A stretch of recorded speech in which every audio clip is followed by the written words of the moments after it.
दोस्तों नमस्कार। आप सभी का स्वागत है कहानी केंद्र में।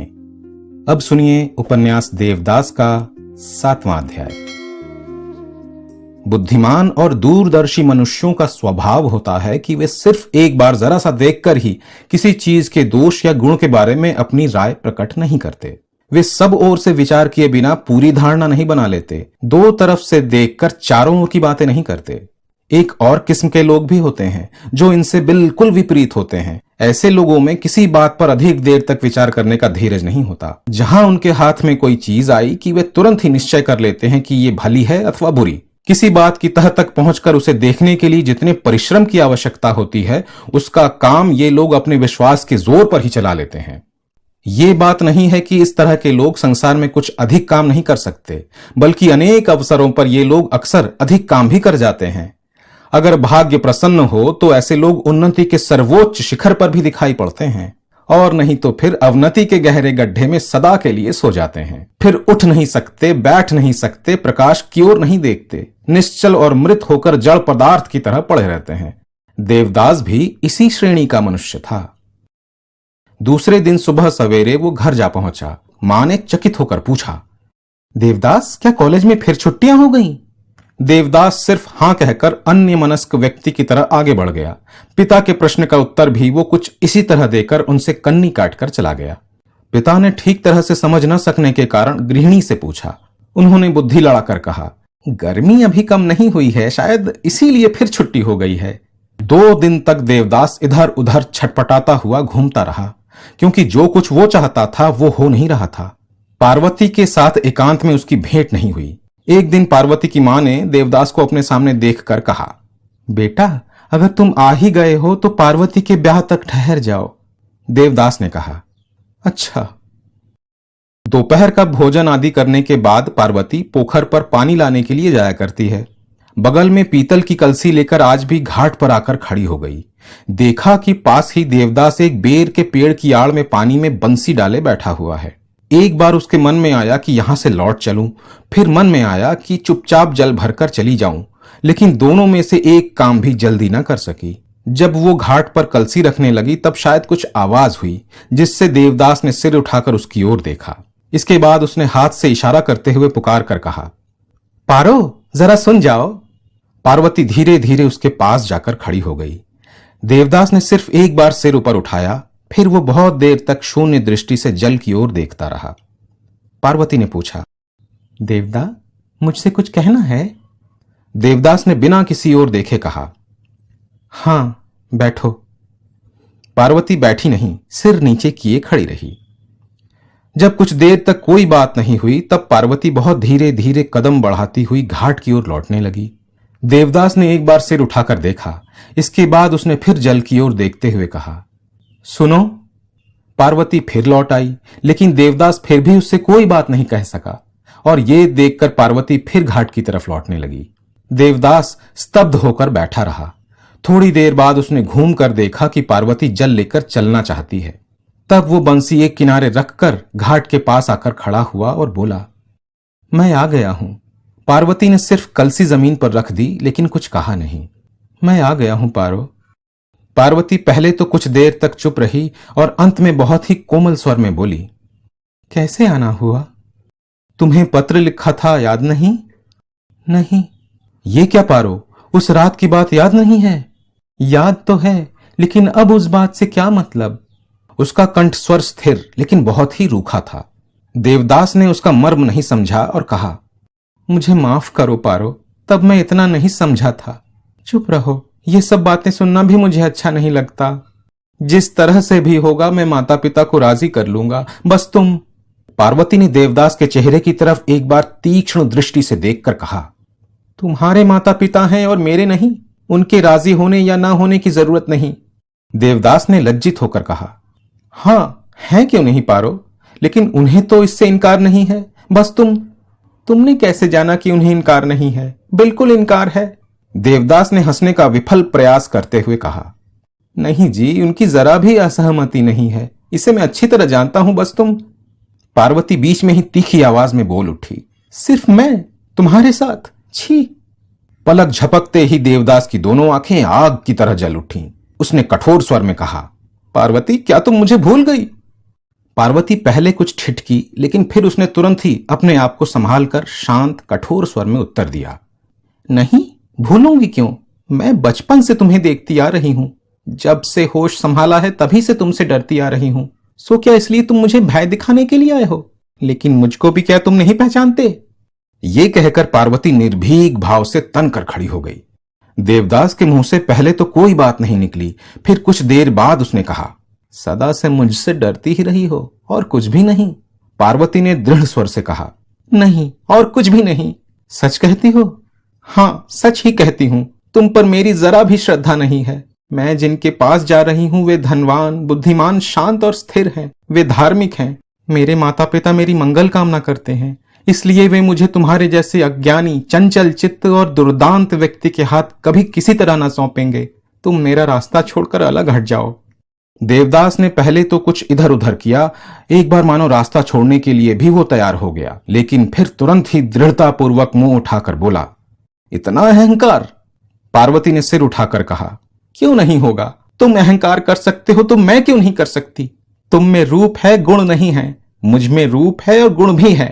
तुम लोग बड़े आदमी हो, लेकिन मेरे पिता भी भीख नहीं मांगते फिरते। इसके सिवा आगे चलकर मैं खुद भी तुम लोगों पर शायद भारी ही पड़ूं, ये जानते हो? देवदास अवाक हो गया। पार्वती फिर कहने लगी, तुम सोच रहे हो कि तुम मेरा बहुत अधिक नुकसान कर सकोगे। अधिक न सही, लेकिन कुछ नुकसान तो जरूर कर सकते हो, ये मैं जानती हूं। अच्छा, वही करो, बस मेरा रास्ता छोड़ दो। देवदास ने स्तब्ध होकर पूछा, नुकसान कैसे करूंगा? पार्वती ने तुरंत उत्तर दिया, मेरी बदनामी करके। अच्छा, जाओ बदनामी ही कर लेना। यह सुनकर देवदास हक्का बक्का होकर उसे देखने लगा। उसके मुंह से केवल इतना ही निकला, मैं तुम्हारी बदनामी करूंगा? पार्वती ने जहरीली हंसी हंसकर कहा, जाओ आखिरी वक्त मेरे नाम पर कलंक भरी घोषणा कर दो। उस रात को मैं तुम्हारे पास अकेली गई थी, यही बात चारों तरफ सब पर जाहिर कर दो। इससे तुम्हें बहुत कुछ संतोष हो जाएगा।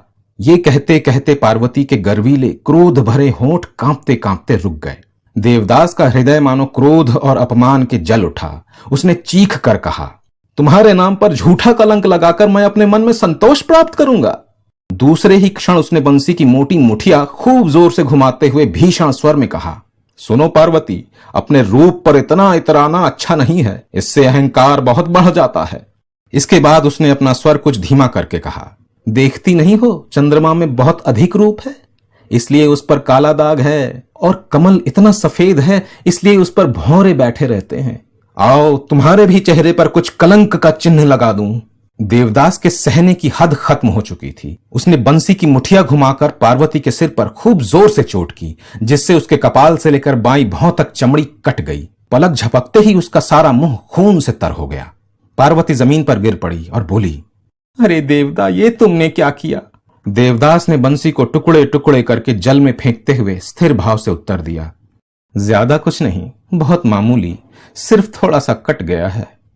देवदास ने अपने पतले कुर्ते में से थोड़ी सी चीर फाड़कर और उसे जल में भिगोकर पार्वती के सिर पर बांधते हुए कहा, पारो, इसमें डरने की क्या बात है? एक दिन ये चोट अच्छी हो जाएगी, केवल दाग रह जाएगा। अगर कभी कोई इस बारे में पूछे तो कोई झूठ बात बनाकर कह देना, नहीं तो सच बोलकर अपने कलंक की बात खुद ही प्रकट कर देना। अरे मां, छी पारो, ऐसा मत करो। इस अंतिम विदाई के दिन केवल थोड़ी सी याद रखने के लिए एक चिन्ह बनाया है। ऐसा चांद सा मुखड़ा बीच बीच में शीशे में देखोगी तो जरूर। देवदास इतना कहकर उत्तर की अपेक्षा किए बिना ही वहां से चलने के लिए तैयार हो गया। पार्वती ने आकुल होकर रोते हुए कहा, उफ देवदा। देवदास लौट पड़ा। उसकी आंखों के कोनों में एक एक बूंद जल भर आया था। वो बहुत ही स्नेहपूर्ण स्वर में बोला, क्या है पारो? देखो, किसी से कहना मत। देवदास जरा झुककर खड़ा हो गया और पार्वती के बालों पर अपने होंठ टिकाकर बोला, छी पारो, तुम क्या मेरे लिए कोई पराई हो? तुम्हें याद नहीं है कि जब तुम बचपन में शरारत करती थी तब मैंने कितनी बार तुम्हारे कान मले हैं? देवदा, मुझे माफ करो। नहीं, तुम्हें यह कहने की जरूरत नहीं। पारो, क्या तुम सचमुच ही मुझे एकदम भूल गई हो? मैंने कब तुम पर क्रोध किया है और तुम्हें माफ नहीं किया है? देवदा। पार्वती, तुम तो जानती हो कि मैं बहुत ज्यादा बातें नहीं कर सकता, बहुत सोच समझ कर भी कोई काम नहीं कर सकता। जब जो मन में आता है वही कर बैठता हूं। इसके बाद देवदास ने पार्वती के सिर पर हाथ रखकर उसे आशीर्वाद देते हुए कहा, तुमने अच्छा ही किया है।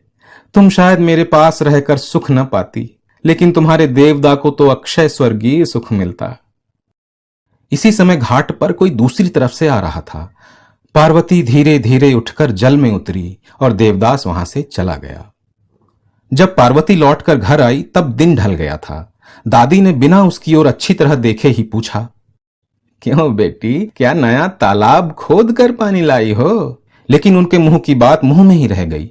पार्वती के मुख की ओर देखते ही वो चिल्ला उठी, अरे बाप रे, ये सर्वनाश कैसे हुआ? घाव में से उस समय भी खून बह रहा था। कपड़े भी खून से लाल हो गए थे। दादी ने रोते हुए कहा, अरे मैया री, पार्वती तेरा तो ब्याह है। पार्वती ने स्थिर भाव से कलसी उतार कर रख दी। उसकी मां ने आकर रोते हुए पूछा, पारो, ये सर्वनाश कैसे हुआ? पार्वती ने सहज भाव से उत्तर दिया, घाट पर पैर फिसल जाने से गिर पड़ी थी, ईंट लग जाने से माथा कट गया है। इसके बाद सब मिलकर उसकी मरहम पट्टी करने लग गई। देवदास ने ठीक ही कहा था। चोट बहुत ज्यादा नहीं थी। 4-5 दिन में ही घाव सूख गया और 8-10 दिन इसी तरह बीत गए। इसके बाद एक दिन रात को हाथीपोता गांव के जमींदार श्रीयुत भुवन मोहन वर बनकर विवाह करने आए। उत्सव में कुछ अधिक धूमधाम नहीं हुई। भुवन बाबू कोई अबोध किशोर तो थे नहीं, प्रौढ़ अवस्था में दूसरा ब्याह करने के लिए आए थे, इसलिए उन्होंने छोकरा बनना ठीक नहीं समझा। वर की अवस्था 40 बरस से नीचे नहीं, कुछ ऊपर ही है। गौर वर्ण, मोटे ताजे, नंद के दुलारे श्री कृष्ण की तरह शरीर, खिचड़ी मूछें, सिर पर सामने की तरफ थोड़ी दूर के बाल उड़े हुए। वर को देखकर कोई तो हंसा और कोई चुप ही रहा। भुवन बाबू शांत और गंभीर मुख से मानो एक अपराधी की तरह विवाह मंडप में आकर खड़े हुए। छोटी अवस्था के वरों के कान जिस तरह मले जाते हैं और उन पर जो तरह तरह के अत्याचार होते हैं, वे सब उनके साथ बिल्कुल नहीं हुए। कारण, ऐसे विज्ञ और गंभीर व्यक्ति के कान मलने के लिए किसी का हाथ उठा ही नहीं। वर वधू का आमना सामना कराए जाने की रस्म के समय पार्वती देखकर कुछ कसमसाती रह गई। उसके होठों के कोनों पर हंसी की एक रेखा थी। भुवन बाबू ने लड़कों की तरह दृष्टि नीचे कर ली। मुहल्ले टोले की स्त्रियां खिलखिलाकर हंस पड़ी। चक्रवर्ती महाशय इधर उधर दौड़ धूप करने लगे। बहुदर्शी जमींदार नारायण मुखर्जी लड़की वालों की तरफ से घर के मालिक बने हुए हैं। पक्के आदमी ठहरे, इसलिए उन्होंने किसी तरफ से किसी बात की त्रुटि न रहने दी। विवाह की रस्में बहुत ही व्यवस्था के साथ समाप्त हो गईं। दूसरे दिन सवेरे चौधरी महाशय ने जेवरों का एक बक्सा निकाल कर दिया। पार्वती के शरीर पर सजकर वे सब झिलमिला उठे। पार्वती की माता ने यह देखकर अपने आंचल से आंखों के कोने पोंछ लिए। पास ही जमींदार पत्नी भी खड़ी थी। उन्होंने स्नेहपूर्वक झिड़कते हुए कहा, देखो बहन, इस समय रोकर असगुन मत करना। संध्या से कुछ समय पहले मनोरमा पार्वती को खींचकर एक निर्जन कोठरी में ले गई और वहां उसे आशीर्वाद देती हुई बोली, जो कुछ हुआ अच्छा ही हुआ, अब देखना तुम कितने सुख से रहती हो।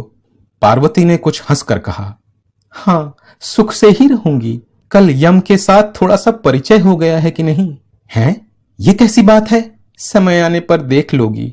इस पर मनोरमा ने कुछ दूसरी बात छेड़ दी, जी चाहता है कि एक बार देवदास को बुला लाऊं और ये सोने की प्रतिमा दिखाऊं। पार्वती चौंक पड़ी, बोली, ला सकोगी बहन? क्या एक बार बुलाकर नहीं लाया जा सकता? उसके कंठ का स्वर सुनकर मनोरमा सिहर उठी। उसने पूछा, क्यों पार्वती? पार्वती ने अपना हाथ का कड़ा घुमाते हुए अनमनेपन से कहा, एक बार उनके चरणों की धूल अपने मस्तक पर लगाऊंगी। आज मैं जा रही हूं ना।